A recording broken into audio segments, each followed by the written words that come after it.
Yeah, they need to create the problem, officer! So they can then introduce the solution. This is a quote from somebody on an article, not my article, but a similar one out of the Daily Mail.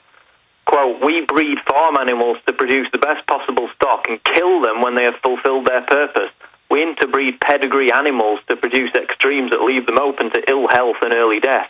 It is only religion that says humans are not animals. The reality is that we are simply intelligent mammalian primates.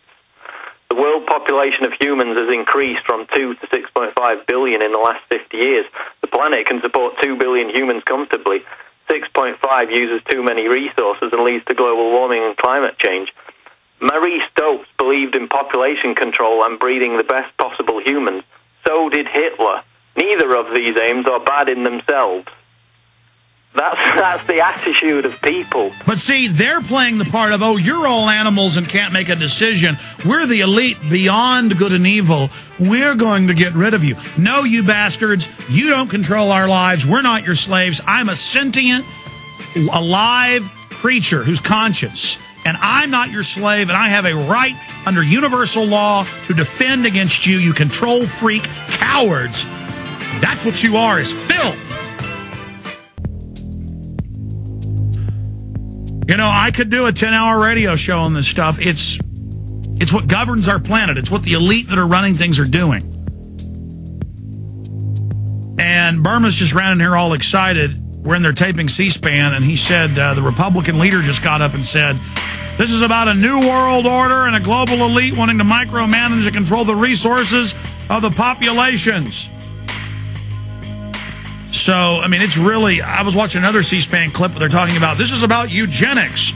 Here's the exciting news. The people are getting wise to how the world really works. Just like I used the example last week, if you couldn't find different juice products like cranberry juice cocktail that didn't have corn syrup in it, and now people quit buying it, so now it's sugar cane. And that's the issue I'm making, is that we can demand what we want and change the system before the full global police state grid's in. But you look at Bianca, Singer, Holdren, all of them, it's always global police state, global police state. I mean, this is really happening. Watson, I know I keep just repeating that, but there'd be something wrong with us if you and I and others weren't freaked out by the magnitude of this. I'm freaked out by it, but it appears that a majority of people support it. I hate to say it, but from everything I've read, that's the truth. Well, that's a wannabe elitism. It's a wannabe elitism. Right.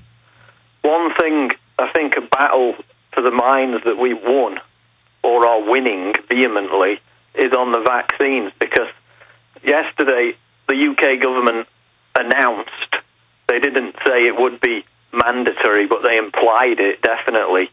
They said the entire UK population, 61 million people, will be vaccinated against swine flu within a year. Now, I wrote an article about that, referencing the London Times piece, which said that the vaccine was being rushed through safety procedures in 5 days. It was being fast-tracked, despite the fact that the makers of it got caught, tainting the vaccine they produced and sent out with avian flu virus, Baxter International. Now, notice the people that are making it are the ones that accidentally put weaponized bird flu in the vaccine, and it was the 76 swine flu vaccine that killed a bunch of people. I have a 60 Minutes from the 70s admitting all this. Right. It killed more people than the swine flu did, many more, and injured thousands. Well, I mean, we know they're putting something in it. Whenever they've got a big vaccine they're pushing, but the idiot public's going to take it. They love dying. But you're saying some are waking up. Here's the good news. As of last night, on that London Times article, now these are not Prison Planet or InfoWars readers, when I looked last night, there were 50 comments on that London Times article about the mandatory swine flu vaccine. Nearly every single one said, no way in hell am I taking that from this lying government that's been proven wrong on every facet for the last God knows how many years. Nearly 50 people out of the 50 comments said they were not taking it. So what are they going to do? when millions of people refuse to take it. No, the Washington Post announced today they're going to, quote, make every kid in America take it, and they'll say it's the law when there's no law, and then someone, and you know what? A bunch of people are going to die when they take it. And then we'll keep winning. But again, they're definitely putting something in those shots, Watson. What was this video I saw of a guy reciting my lines from Waking Life getting arrested? Are you not allowed to even talk in England now? Yeah, there was a guy in Birmingham, which is the second biggest city in England, on Saturday afternoon, who got a bullhorn and just started walking through the centre of town reciting your speech from Waking Life and adding a few things of his own about wanting to hold on to British sovereignty against the EU and all that kind of thing. He had a crowd of people that eventually joined and started marching with him. And he got arrested for the crime of using a bullhorn. That's right. You're not allowed to protest or demonstrate. You're a slave, and you can't come out and say you don't want to be taken over by criminal eugenicists that openly run the EU. And they said, oh, you can't use an unauthorized sound device. But if he'd have been protesting to shut down a coal plant for carbon tax, then they would have been carrying him on their shoulders. Man, I tell you, British police, they are just... Well, the videos I see are just unbelievable. They got caught at G8 killing somebody, and then they faked the autopsy and had to do a second one. But the point is, in Britain, to protest the government, you need permission from the government. That's not free speech. Free speech is dead. It doesn't exist when you get arrested for doing it.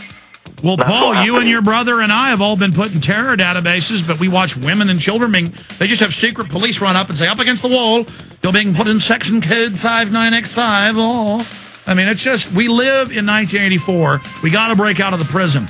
Good to hear from the prisoner, Paul Watson, number 6 over there in Britannia. Good job on the article, Paul. Thanks, Alex. Folks, get it at Prison Planet. Get it out to everybody. They're putting stuff in the water.